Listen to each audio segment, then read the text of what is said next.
প্রিয় ছাত্রছাত্রীরা, SP ma'am class education চ্যানেলে তোমাদের সকলকে স্বাগত। আমি তোমাদের এসপি ম্যাম চলে এলাম নতুন একটা ক্লাস নিয়ে। আজকের ক্লাসটা দশম শ্রেণীর প্রথম অধ্যায় বহির্জাত প্রক্রিয়া এর ওপরেই আজকের ক্লাস। এই ক্লাসটা কিন্তু খুব গুরুত্বপূর্ণ একটা ক্লাস, কারণ এই অধ্যায়টা থেকে তোমাদের 1 নম্বরের বহু বিকল্প ভিত্তিক প্রশ্ন আসে, অতি সংক্ষিপ্ত প্রশ্ন আসে 1 নম্বরের। তাছাড়া এখান থেকে এই অধ্যায়টা থেকে 2 মার্কের প্রশ্ন, 3 মার্কের, এমনকি 5 মার্কের প্রশ্নও আসে। সুতরাং এই অধ্যায়টাকে এখানটা ভালো করে তোমাদেরকে বুঝে নিতে হবে। এই বোঝার ক্ষেত্রে তোমাদের যদি কোথাও কোনো সমস্যা থেকে থাকে তাহলে তোমরা সেটা অবশ্যই পরে আবার জানিও। এখন ক্লাসটা মন দিয়ে দেখতে থাকো। তবে মনে হয় না এই ক্লাসটা তোমরা পুরোটা সুন্দর করে যদি দেখো তাহলে তারপরেও তোমাদের কোথাও বুঝতে অসুবিধা হবে। খুব সহজবোধ্য ভাষায় সরলীকরণ করে তোমাদেরকে বোঝানোর চেষ্টা করছি। ক্লাসটা মন দিয়ে দেখো, নিশ্চয়ই তোমাদের ভালো লাগবে। এই বহির্জাত প্রক্রিয়া অধ্যায়টা পড়তে গেলে তোমাদেরকে আগে জানতে হবে ভূগঠনকারী প্রক্রিয়ার কথা। ভূমিরূপের গঠন কাজ সম্পাদিত হয় যে প্রক্রিয়াগুলোর দ্বারা, সেটা মূলত 2 ধরনের, অন্তর্জাত প্রক্রিয়া আর একটা হচ্ছে বহির্জাত প্রক্রিয়া। অন্তর্জাত প্রক্রিয়াটা তাহলে কি? অন্তর্জাত মানে ভেতর থেকে উদ্ভূত বা ভেতরে জাত। কার ভেতরে? ভূপৃষ্ঠের ভেতরে। তাহলে ভূপৃষ্ঠের ভেতরে উদ্ভূত কোনো শক্তির দ্বারা যখন ভূপৃষ্ঠের গঠনের বা ভূমিরূপের গঠনের পরিবর্তন সাধিত হয় তখন সেই প্রক্রিয়াটা হচ্ছে অন্তর্জাত প্রক্রিয়া। সেখানে আমরা বলতে পারি পাত সঞ্চালনের কথা বলতে পারি, অগ্নুৎপাতের কথা বলতে পারি, ভূমিকম্পের কথা বলতে পারি। এইগুলো হচ্ছে আমাদের অন্তর্জাত শক্তি। এটা তোমাদের সিলেবাসের অন্তর্গত নয়।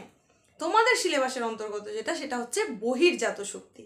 তাহলে আমরা অন্তর্জাত শক্তি যেটুকু বুঝলাম তার নিরিখে এটা বলাই যায় বহির্জাত শক্তির অর্থই হলো বাইরের শক্তি।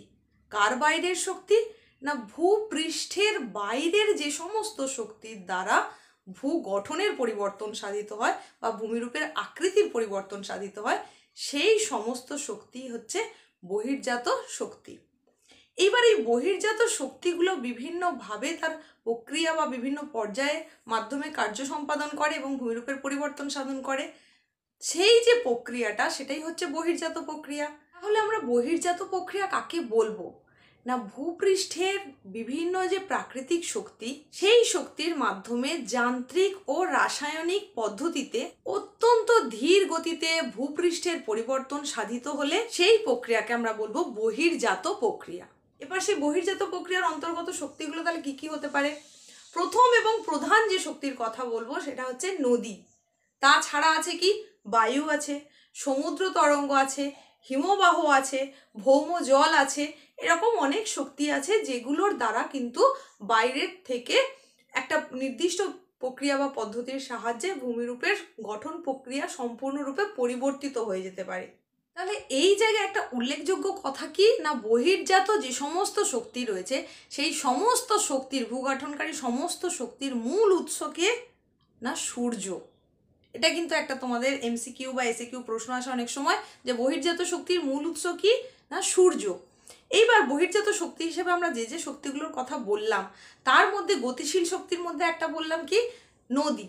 এই নদী বা জলধারার যে শক্তি, এটা হচ্ছে কিন্তু বেশি পরিমাণে ভূগঠনের ক্ষেত্রে ভূমিকা পালন করে থাকে, বহির্জাত শক্তি হিসাবে বেশি গুরুত্বপূর্ণ ভূমিকা পালন করে থাকে। এর পরবর্তীকালে আরও যে সমস্ত শক্তিগুলোর কথা বলা যায় সেগুলো হলো বায়ু, হিমবাহ, সমুদ্র তরঙ্গ, ভৌমজল, এইগুলো। তো তোমাদের সিলেবাসের অন্তর্গত যে যে অংশগুলো রয়েছে সেটা হচ্ছে তোমাদের নদী রয়েছে, বায়ু রয়েছে, হিমবাহ রয়েছে। তাহলে এই বহির্জাত প্রক্রিয়া তো কিছু নিয়ন্ত্রক থাকবে, কিছু কিছু বিষয়বস্তু যে কিনা এই বহির্জাত শক্তিগুলোকে নিয়ন্ত্রিত করবে। সেগুলো কি? প্রথমত হচ্ছে কি? ভূমির ঢাল। ভূমির ঢাল দ্বারা বা ভূমির ধরন সেটা নির্ধারিত হবে, মানে নিয়ন্ত্রক হিসেবে কাজ করবে। তাছাড়া আর কি কাজ করবে? জলবায়ু কাজ করবে। সেখানকার ওই স্থানের জলবায়ুর প্রকৃতি কীরকম তার উপরে নির্ভর করবে। আর কি? না সেখানকার যে সমস্ত মানুষের কার্যাবলী, ক্রিয়াকলাপ, সেটা নির্ভর করবে।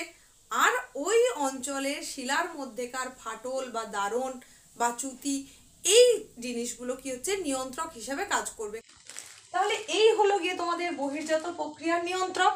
এই যে আমরা 4টে নিয়ন্ত্রকের কথা বললাম, এই নিয়ন্ত্রকগুলো। এবার এই নিয়ন্ত্রকের শক্তিসমূহগুলো তাহলে কি কি? না শক্তিসমূহ হচ্ছে 2 রকমের। সেটা হচ্ছে স্থিতিশক্তি হতে পারে, আবার গতিশীল শক্তিও হতে পারে। স্থিতিশীল শক্তি কোনগুলোকে বলবো না, অধঃক্ষেপণ, উষ্ণতা, আর্দ্রতা, এগুলো স্থিতিশীল শক্তি। আর গতিশীল শক্তি কোনগুলো না, গতিশীল শক্তির মধ্যে আমরা বলতে পারবো নদী, হিমবাহ, সমুদ্র তরঙ্গ, জোয়ার ভাটা, সুনামি, এগুলোর কথা বলতে পারি গতিশীল শক্তি হিসাবে। এইবার আসি যে তাহলে তার পর্যায়গুলো কি কি। দেখো, এই বহির্জাত প্রক্রিয়া কার্যকর হয় কোন কোন প্রক্রিয়ার দ্বারা না, সেই প্রক্রিয়াগুলো হচ্ছে, 1 নম্বর হচ্ছে পর্যায়ন, 2 নম্বর অবরোহণ, আর হচ্ছে আরোহণ। এই যে পদ্ধতিগুলো বা প্রক্রিয়াগুলোর কথা বললাম, এরই সম্মিলিত রূপ হচ্ছে, মানে এই প্রক্রিয়াগুলোর মাধ্যমেই বহির্জাত প্রক্রিয়া সংগঠিত হয় এবং ভূমিরূপের পরিবর্তন সাধিত হয়। আর এই যে অবরোহণ আরোহণ বললাম, এই অবরোহণ আর আরোহণের সম্মিলিত রূপই হচ্ছে পর্যায়ন। নিশ্চয়ই এটুকু তোমরা বুঝতে পেরেছো। এর পরের যে অংশ মানে পর্যায়ন, তাহলে আমরা কাকে বলবো বা অবরোহণ কাকে বলবো, আরোহণ কাকে বলবো, সেগুলোতে আমরা পরপর আসছি। সুবিধার জন্য কিন্তু আমি এখানে লেখাটা দেখিয়েও দিয়েছি, তোমাদের যদি মনে হয়ে থাকে তাহলে সেটা তুলে নিতে পারো। অসমতল ও বন্ধুর ভূমি ক্ষয়সীমার সাপেক্ষে ক্ষয় ও সঞ্চয় কার্যে সমতলে পরিণত হলে তাকেই বলা হয় পর্যায়ন। এই পর্যায়ন কথাটাকে প্রথম কে ব্যবহার করলো বা পর্যায়ন শব্দটার উৎপত্তি ঘটালো, সেটা হচ্ছে কি চেম্বারলিন। এই যে আমি এখানে লিখেছি দেখো, চেম্বারলিন আর সলিসবেরি। চেম্বারলিন আর সলিসবেরি প্রথম এই পর্যায়ন শব্দটি ব্যবহার করেন। একদম সৃষ্টির শুরুতে যখন পৃথিবীর প্রথম সৃষ্টি হলো, সেখানে কিন্তু ভূপৃষ্ঠ যে খুব বন্ধুর ভূপ্রকৃতি ছিল এরকম কিন্তু নয়, প্রায় সমতল ছিল। ধীরে ধীরে সেখানে বন্ধুরতা প্রকাশ পায়, উচ্চভূমি নিম্নভূমি সৃষ্টি হয়। এইবার এই সমস্ত যে ভূমিভাগ, তার উপরে বাইরের শক্তি কাজ করতে থাকে। বাইরের শক্তি কাজ করার সময় এই যে ভূমিরূপের গঠন প্রক্রিয়া সম্পাদিত হচ্ছে, সেখানে 2 রকম শক্তি কাজ করছে। কি কি? একটা ক্ষয়কারী শক্তি আর একটা সঞ্চয়কারী শক্তি। ধরো ভূমিরূপটা ছিল এই রকম, তাহলে আমরা এই অঞ্চলটাকে, এটাকে আমরা কি বলবো? এটা হচ্ছে উচ্চভূমি, আর এটাকে আমরা বলবো উপত্যকা। তাহলে এই যে উচ্চভূমি অঞ্চল,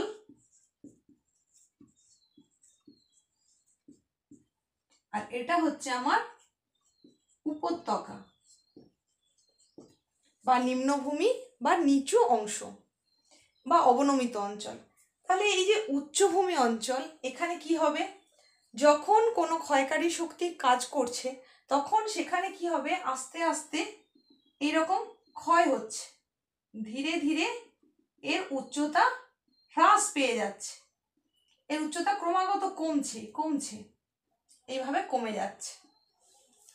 এই যে প্রক্রিয়াটা, এটাই হচ্ছে অবরোহণ প্রক্রিয়া। তাহলে প্রাকৃতিক যে সমস্ত শক্তির প্রভাবে ভূপৃষ্ঠের উচ্চতা ক্রমাগত হ্রাসপ্রাপ্ত হয়, সেই প্রক্রিয়াকে বলা হয়ে থাকে অবরোহণ প্রক্রিয়া।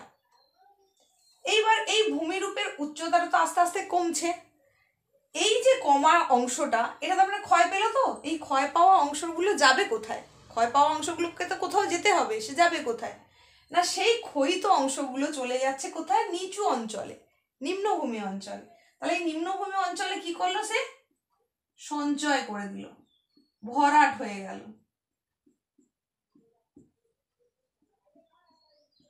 এই যে প্রক্রিয়াটা, এটাকেই বলা হচ্ছে আরোহণ প্রক্রিয়া। তাহলে আরোহণ প্রক্রিয়াটা কি বুঝলে না, ভূপৃষ্ঠের ক্ষয়িত সমস্ত পদার্থ যখন নিচু অংশে জমা হয় বা সঞ্চয় হয়ে ভূমিভাগের উত্থান সাধিত হয়, তখন তাকে বলা হচ্ছে আরোহণ প্রক্রিয়া। এইবার অবরোহণ আর আরোহণ যদি একসঙ্গে সাধিত হয়, তাহলে কি হলো? অবরোহণের মাধ্যমে ভূপৃষ্ঠটা ক্ষয়ে গেল, আরোহণের মাধ্যমে ভূপৃষ্ঠের উত্থান ঘটলো। তাহলে দেখো, এ ক্ষয় করে অলরেডি এখানে চলে এসেছে, আর এ সঞ্চয় করে এই জায়গায় পৌঁছে গেছে। তাহলে এখন ভূমিভাগটা কেমন দেখতে হবে? এখন ভূমিভাগটা হয়ে যাবে, তার উচ্চতাটা হয়ে যাবে প্রায় সমতল। তাহলে এই উচ্চভূমি অঞ্চলটাও কিন্তু আর থাকলো না, আর এই উপত্যকা অঞ্চলটাও থাকলো না, তখন প্রায় সমতল একটা ভূমিভাগ তৈরি হয়ে গেল। যে প্রক্রিয়া এটা সাধিত হলো সেটাই হচ্ছে কিনা পর্যায়ন। তাহলে যেটা আমাদের ছিল উচ্চভূমি অঞ্চল, সেই উচ্চভূমি অঞ্চল ক্ষয়প্রাপ্ত হয়ে গিয়ে তার উচ্চতা ক্রমাগত হ্রাস পেল, এটাকে আমরা বললাম অবরোহণ প্রক্রিয়া। আর ক্ষয়িত পদার্থসমূহ নিচু অংশে সঞ্চিত হয়ে গিয়ে যখন ভূমিভাগের উত্থান সাধিত হলো তখন তাকে আমরা বললাম আরোহণ প্রক্রিয়া। অবরোহণ আর আরোহণ যদি একসঙ্গে সাধিত হয় এবং ভূমিভাগ যদি ক্ষয়ের শেষ সীমা অতিক্রম করে গিয়ে শেষ সীমা পর্যন্ত পৌঁছে গিয়ে একটা সমতল ভূমিতে পরিণত হয় তখন সেই প্রক্রিয়াটাকে আমরা বলবো পর্যায়ন। তাহলে এই কথাটা থেকে কি বোঝা গেল যে পর্যায়ন হলো অবরোহণ আর আরোহণের সম্মিলিত রূপ। অবরোহণ আর আরোহণের সম্মিলিত রূপই হলো পর্যায়ন। বহির্জাত প্রক্রিয়া যেটা আমরা এখন পড়ছি, বহির্জাত প্রক্রিয়ার প্রধান উৎসই আমরা বললাম সূর্য। এই বহির্জাত প্রক্রিয়াটা কিন্তু খুব ধীর গতি সম্পন্ন একটা প্রক্রিয়া। অন্তর্জাত প্রক্রিয়া সেটা কিন্তু দ্রুত গতি সম্পন্ন প্রক্রিয়া, আর বহির্জাত প্রক্রিয়া যেটা, এটা হয় কি খুব ধীরে ধীরে সম্পন্ন হয়, অর্থাৎ দীর্ঘস্থায়ী প্রক্রিয়া, অনেকটা সময় ধরে ধীরে ধীরে সাধিত হয়, তার ফলেই কিন্তু ভূমিরূপের পরিবর্তন বা গঠনের পরিবর্তন সাধিত হয়। এইবার এই যে পর্যায়ন, অবরোহণ, আরোহণ আমরা তিনটে প্রক্রিয়ার কথা বললাম, তাহলে এই যে ধীরগতি যে প্রক্রিয়া এটা তো বোঝাই যাচ্ছে। ধরো এখানটা একটা উচ্চভূমি ছিল, এই উচ্চভূমিটা তো একদিন বা দুদিনেই হঠাৎ করে সমতলে পরিণত হতে পারে না, দীর্ঘদিন ধরে এখানে বিভিন্ন প্রাকৃতিক শক্তি ক্ষয়প্রাপ্ত করে এটাকে নিচু অংশে পরিণত করছে বা সমতলে পরিণত করছে। তখন আমরা সেটাকে কি বলবো? তখন আমরা সেটাকে বলবো অবরোহণ প্রক্রিয়া। এইবার আরোহণের ক্ষেত্রেও তাই, এই অংশটা সামান্য ক্ষয় হলো, সেই সামান্য অংশটাই জমলো, আবার সামান্য ক্ষয়প্রাপ্ত হলো, সেই সামান্যটাই জমলো, আবার ক্ষয়প্রাপ্ত হলো, এটাই ধীরে ধীরে জমলো। তাহলে এই আরোহণটাও কিন্তু একটা ধীর গতি এবং দীর্ঘস্থায়ী প্রক্রিয়া। এই দীর্ঘস্থায়ী দুই রকম প্রক্রিয়ায়, অবরোহণ এবং আরোহণ, দুটো পর্যায় যখন সম্পন্ন হচ্ছে একসঙ্গে এবং সেই পুরো ভূমিভাগটা যখন সমতলে পরিণত হচ্ছে তখন তাকে আমরা বললাম পর্যায়ন। এই যে পর্যায়ন কথাটা আমরা বলছি, এই পর্যায়ন কথাটা এসেছে একটা ইংরেজি শব্দ গ্রেড থেকে। গ্রেড, গ্রেড শব্দটা থেকে এসেছে গ্রেডেশন, পরবর্তীকালে এসেছে গ্রেডেশন।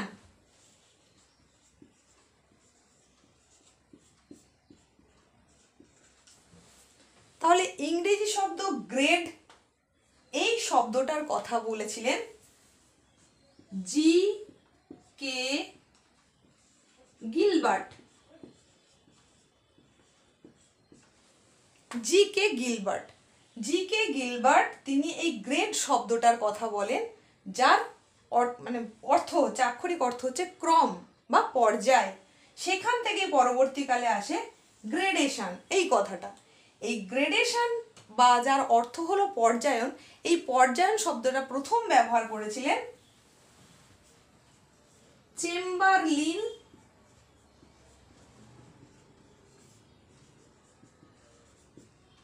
ও সলিসবেরি।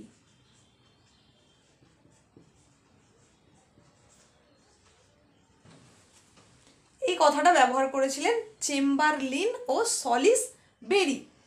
কোন কথাটা? না, গ্রেডেশন বা পর্যায়ন শব্দটি প্রথম ব্যবহার করেন। এইবার আমরা এই কথাগুলো কেন বলছি, এই জায়গাগুলো থেকে তোমাদের কিন্তু এমসিকিউ বা এসিকিউ প্রশ্ন আসে, আর এই জায়গা থেকে অবরোহণ আর আরোহণ, এই জায়গায় কিন্তু তোমাদের এটা একটা পার্থক্য আসে। তাহলে দেখো, আমরা এই যে অবরোহণ আর আরোহণের কথা বললাম, এখানে এই যে উচ্চভূমি অঞ্চল যেটা কিনা ক্ষয়প্রাপ্ত হয়ে যাচ্ছে, আর নিম্নভূমি অঞ্চল যেখানে কিনা সঞ্চয় কার্য হচ্ছে। এই যে ক্ষয়প্রাপ্ত হওয়া আর সঞ্চয় হওয়া, যখন এটা সমতলে পরিণত হলো এটা সম্পূর্ণ ক্ষয়প্রাপ্ত হয়ে গেল, আর এটা সম্পূর্ণ সঞ্চয় সাধিত হয়ে গিয়ে ভূপৃষ্ঠে যখন একটা কি হচ্ছে সমতল আকার ধারণ করছে, তখন তাকে আমরা কি বললাম? পর্যায়ন। এই যে সমতল আকার ধারণ করলো, যেটাকে কিনা আমরা বললাম পর্যায়ন, এটা হচ্ছে কি ক্ষয়ের শেষ সীমা। ক্ষয়ের শেষ সীমাটা তাহলে কি? সমুদ্র জলতলই হলো ক্ষয়ের শেষ সীমা। সমুদ্র জলতলের যে অংশ পর্যন্ত ক্ষয় সাধিত হওয়া সম্ভব সেটাই হচ্ছে ক্ষয়ের শেষ সীমা। এই যে ক্ষয় শেষ সীমা আমরা কথা বলছি বারবার করে, এই কথাটার আবার ধারণা দেন কে? না পাওয়েল। এটাও তোমাদের একটা ছোট প্রশ্ন আসে, এমসিকিউ টাইপের আসে, আবার কখনো কখনো এসএকিউ টাইপেরও আসে। তাহলে এই পাওয়েল তিনি ধারণা দিয়েছিলেন কিসের? না ক্ষয়ের শেষ সীমার। এই যে আমরা ক্ষয়ের কথা বারবার বলছি, তাহলে ধরো ভূমিভাগটা এটা ছিল, এই যে ভূমিভাগটা এখানে কোনো প্রাকৃতিক শক্তির দ্বারা এখানে ক্ষয় সাধিত হলো, এই যে ক্ষয়টা সাধিত হলো, বা ধরো এই ভূমিভাগটা এখানে ক্ষয় সাধিত হলো, এই জায়গায় একটা কথা বলি, বহির্জাত প্রক্রিয়ায় যে সমস্ত ক্ষয় সাধিত হয় সেটা মূলত কীরকম হয়? অনুভূমিক, অর্থাৎ ভূপৃষ্ঠের সমান্তরালে ক্ষয় সাধন হয়। তাহলে এই বহির্জাত প্রক্রিয়ার মাধ্যমে এই জায়গাকার শিলাসমূহ কি হলো? চূর্ণ বিচূর্ণ হলো বা বিয়োজিত হয়ে গেল। এই যে প্রক্রিয়াটা, এই প্রক্রিয়াটাকে কি বলা হয় বলতো? এটাকে বলা হচ্ছে আবহ বিকার।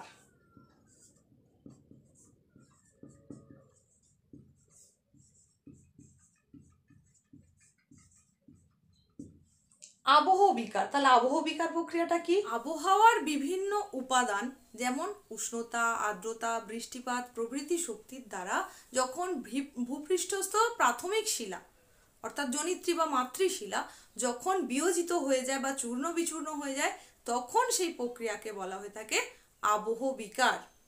এইবার দেখো, ভূপৃষ্ঠস্থ শিলা এটা তো চূর্ণ বিচূর্ণ তো হলো, কিন্তু এই চূর্ণ বিচূর্ণকৃত শিলাগুলো কি এই জায়গাতেই থাকবে? নিশ্চয়ই না। তাহলে কি হবে? এর অপসারণ ঘটবে।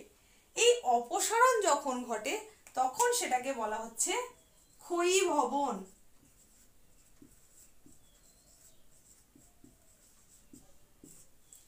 তাহলে আবহবিকার প্রক্রিয়ার মাধ্যমে সৃষ্ট চূর্ণ বিচূর্ণ শিলাসমূহ যখন স্থানান্তরিত হয়ে যায় তখন সেই প্রক্রিয়াটাকে বলা হচ্ছে ক্ষয়ীভবন প্রক্রিয়া। এবার আবহবিকার হলো, আমরা আবহবিকার জানলাম, ক্ষয়ীভবন জানলাম, এগুলো কিন্তু তোমাদের অনেক সময় 2 নম্বরের প্রশ্ন আসে। এরপরে এই জায়গায় তোমাদের যেমন বলছিলাম, ধরো এটা হচ্ছে উচ্চ পার্বত্য অঞ্চল। এই উচ্চ পার্বত্য অঞ্চলে এখানে কি হলো? ভূপৃষ্ঠের যে সমস্ত শিলা সেটা হচ্ছে চূর্ণ বিচূর্ণ হয়ে গেছে। এরপর এ কি করবে? এ কি এই জায়গাতেই স্টে করে থেকে যাবে? থাকবে না নিশ্চয়ই। তাহলে কি হবে? না এ মাধ্যাকর্ষণ শক্তির টানে ভূমির ঢাল বরাবর কি হবে? নিচের দিকে নেমে আসবে। তাহলে মাধ্যাকর্ষণ শক্তির টানে যখন ভূমির ঢাল বরাবর নেমে আসবে তখন তাকে বলা হবে পুঞ্জিত ক্ষয়।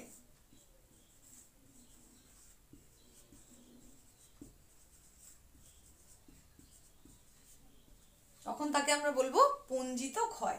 তাহলে আবহবিকার প্রাপ্ত হয়ে শিলাসমূহ চূর্ণ বিচূর্ণ হয়ে গেল, সেটা যখন মাধ্যাকর্ষণ শক্তির টানে ভূমিভাগের ঢাল বরাবর নেমে আসছে তখন তাকে আমরা বলছি পুঞ্জিত ক্ষয়। আর ক্ষয়ীভবনটা তাহলে কি হলো? ক্ষয়ীভবন হলো কি না, ক্ষয়ীভবন হচ্ছে আবহবিকারকৃত চূর্ণ বিচূর্ণ পদার্থ সমূহের যখন স্থানান্তর ঘটে তখন তাকে আমরা বলছি ক্ষয়ীভবন। এরপরে আরো একটা কথা যেটা তোমাদের জানতে হবে, সেটা হচ্ছে কি নগ্নিভবন।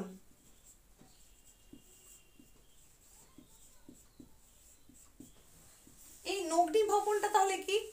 নগ্নিভবন হচ্ছে শিলাসমূহ চূর্ণ বিচূর্ণ হলো, সেটার অপসারণ ঘটলো। ধরো শিলাটা ছিল এই রকম, এটা একটা স্তর ছিল, এটা একটা স্তর ছিল, এটা একটা স্তর ছিল, এটা হচ্ছে তোমার ভূপৃষ্ঠ। তাহলে এই স্তরের কি হলো? এখানটায় ক্ষয় সাধন হলো, এটা কি হলো? ক্ষয়ীভবন প্রক্রিয়ায় অপসারিত হয়ে গেল। তখন আমরা কোন স্তরটা দেখতে পাবো? এই স্তরটা দেখতে পাবো। ওপরে এটা তখন আর থাকছে না, এ অপসারিত হয়ে গেছে। তাহলে অভ্যন্তরস্থ স্তর সেটার কি হলো? উন্মোচন হয়ে গেল, সেটা নগ্ন হয়ে গেল। তাই এই প্রক্রিয়াটাকে বলা হচ্ছে নগ্নিভবন প্রক্রিয়া। তাহলে যে বিশেষ প্রক্রিয়ায় আবহবিকারকৃত চূর্ণ বিচূর্ণ পদার্থসমূহ ক্ষয়ীভবনের মাধ্যমে স্থানান্তরিত হয়ে গিয়ে অন্য শিলাস্তর উন্মুক্ত হয়ে পড়ে তখন তাকে বলা হয়, বা অভ্যন্তরস্থ শিলাস্তর উন্মুক্ত হয়ে পড়ে তখনই তাকে বলা হয়ে থাকে নগ্নিভবন। তাহলে দেখো নগ্নিভবনটা আসলে কি হলো? নগ্নিভবন হলো কি না আবহবিকার, পুঞ্জিত ক্ষয় এবং ক্ষয়ীভবন এদেরই সম্মিলিত ফল।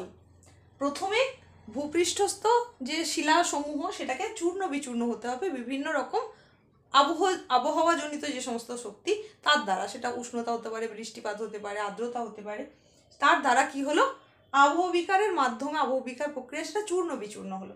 এরপর কি হচ্ছে, সেই চূর্ণ বিচূর্ণীকৃত শিলাসমূহ ভূমিভাগের ঢাল বরাবর মাধ্যাকর্ষণ শক্তির সাহায্যে নামলো, অবনমিত হলো, যেটাকে আমরা বললাম পুঞ্জিত ক্ষয়।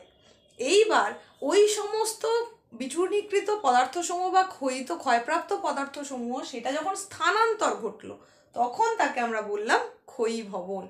এবার স্থানান্তর তো হলো, একটা শিলার স্তর যখন সরে গেল তখন কি হলো, অভ্যন্তরের অন্য একটা শিলাস্তর উন্মুক্ত হয়ে পড়লো। যে প্রক্রিয়ায় হলো এই পুরো প্রক্রিয়াটাকে বলা হচ্ছে নগ্নিভবন।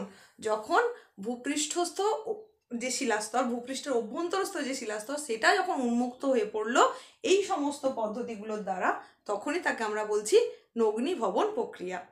এই জায়গায় তোমাদেরকে আরেকটা টার্মের কথা বলি, সেটা হচ্ছে রেগোলিথ। এটাও তোমাদের অনেক সময় ছোট প্রশ্ন হিসেবে আসে যে রেগোলিথ কাকে বলে। সেখানে তোমরা উত্তর হিসাবে লিখবে যে আবহবিকারের ফলে সৃষ্ট শিলাসমূহ, শিলা চূর্ণ বিচূর্ণ শিলাসমূহ যুক্ত স্তরকেই বলা হয়ে থাকে রেগোলিথ। তাহলে আজকের ক্লাসে যতটুকু আলোচনা করা হলো এই পুরোটাকে যদি আমি আরেকবার ছোট আকারে একদম জিস্ট করে যদি তোমাদেরকে বলি, তাহলে কি হলো, তোমাদের আরেকবার করে রিভিশন হয়ে যাচ্ছে পুরো ব্যাপারটা। যতটা শুনলে সেটা আদৌ বুঝলে কিনা একবার দেখে নাও, হয়েছে কনসেপ্টটা কতটা ক্লিয়ার হয়েছে সেটাও তুমি বুঝে যেতে পারবে। তাই সেই জন্য আমি আরেকটু বলে দিচ্ছি একদম শর্ট করে, সেটা দেখে নাও। আমরা তাহলে প্রথমেই যেটা পড়লাম সেটা কি না বহির্জাত প্রক্রিয়া। বহির্জাত প্রক্রিয়ায় কি দেখলাম, যে বহির্জাত প্রক্রিয়া মানে হচ্ছে ভূপৃষ্ঠের বাইরের শক্তিসমূহ তাদের বিভিন্ন রকম কার্যকলাপের দ্বারা যখন ভূমিরূপের গঠন প্রক্রিয়াকে বা ভূমিরূপের গঠনের সম্পূর্ণ পরিবর্তন সাধন করে, সেই প্রক্রিয়াকেই বলা হয়ে থাকে বহির্জাত প্রক্রিয়া।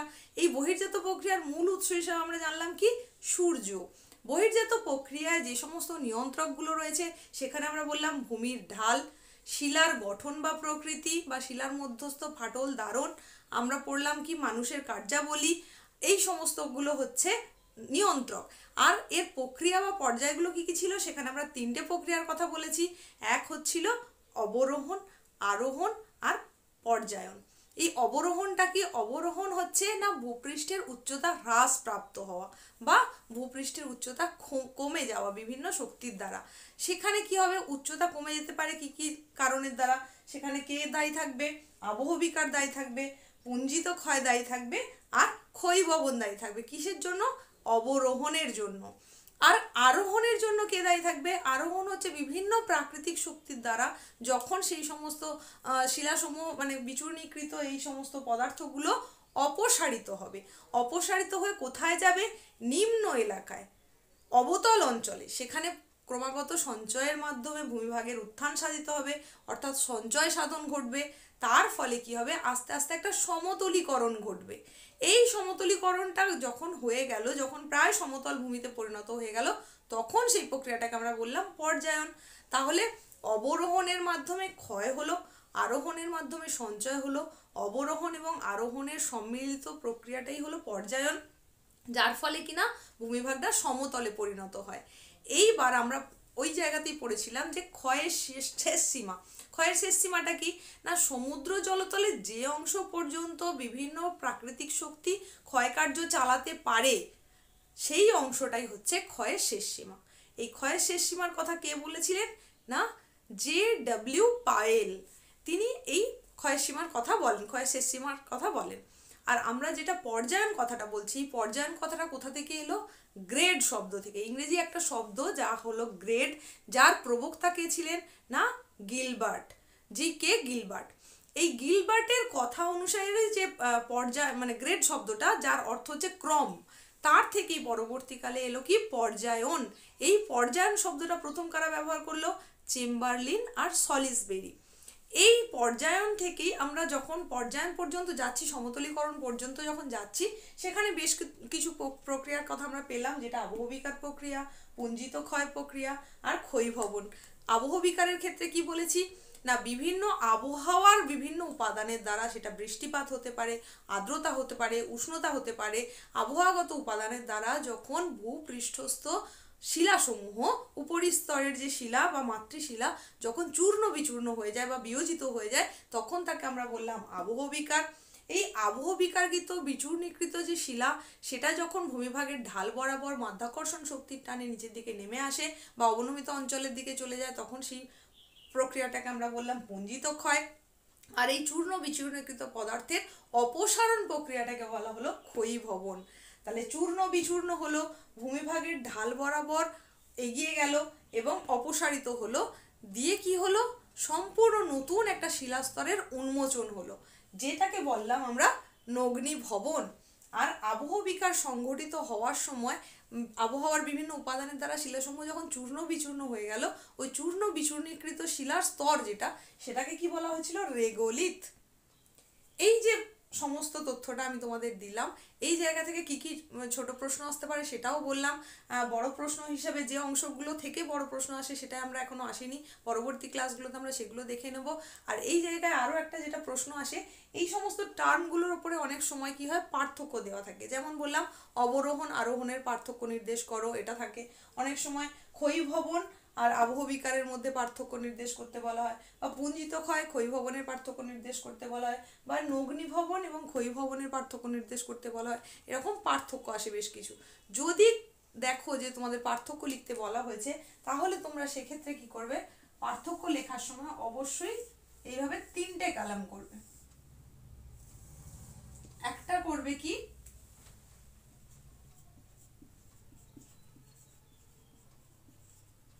পার্থক্যের বিষয়, একটা তোমরা করবে পার্থক্যের বিষয়। তারপরে যে অংশগুলো করবে, যেটার মধ্যে তোমাকে পার্থক্য করতে বলা হয়েছে সেই অংশগুলো করবে। তোমরা নাম্বারের ভিত্তিতে কতগুলো পয়েন্ট দেবে সেটা বেছে নেবে। এইভাবে তোমরা পার্থক্যটা নির্দেশ করবে। আজকের ক্লাসটা তাহলে এখানেই শেষ করছি। আজকের ক্লাসটা আর বাড়াচ্ছি না, একদম তোমাদের ভূমিকাতে যতটুকু না বললে নয় সেইটুকু নিয়েই আজকের ক্লাস ছিল। পরবর্তীতে বিভিন্ন শক্তি, যেগুলো আমরা বহির্জাত শক্তির কথা বললাম, যেমন নদী, হিমবাহ, তোমাদের সিলেবাসে যেগুলো আছে, নদী, হিমবাহ, বায়ু, এদের ক্ষয় আর সঞ্চয় কার্যের ফলে সাধারণত ভূমিভাগের কি কি পরিবর্তন সাধিত হয়, কি রকম ভূমিরূপ গড়ে ওঠে, সেই জায়গাগুলো আমরা পরবর্তী ক্লাসগুলোতে একটা একটা করে দেখে নেব। তোমরা সকলে ভালো থেকো। আজকের ক্লাসটা কেমন লাগলো অবশ্যই কমেন্ট বক্সে জানিও। আর যদি তোমাদের কিছু জানার থাকে বা কিছু এই সম্পর্কে আরও কিছু যদি বলার থাকে, তাহলে সেটাও কমেন্ট বক্সে লিখে জানিও। যদি ক্লাসটা তোমাদের ভালো লেগে থাকে তাহলে অবশ্যই লাইক শেয়ার করে দিও। সকলে ভালো থেকো।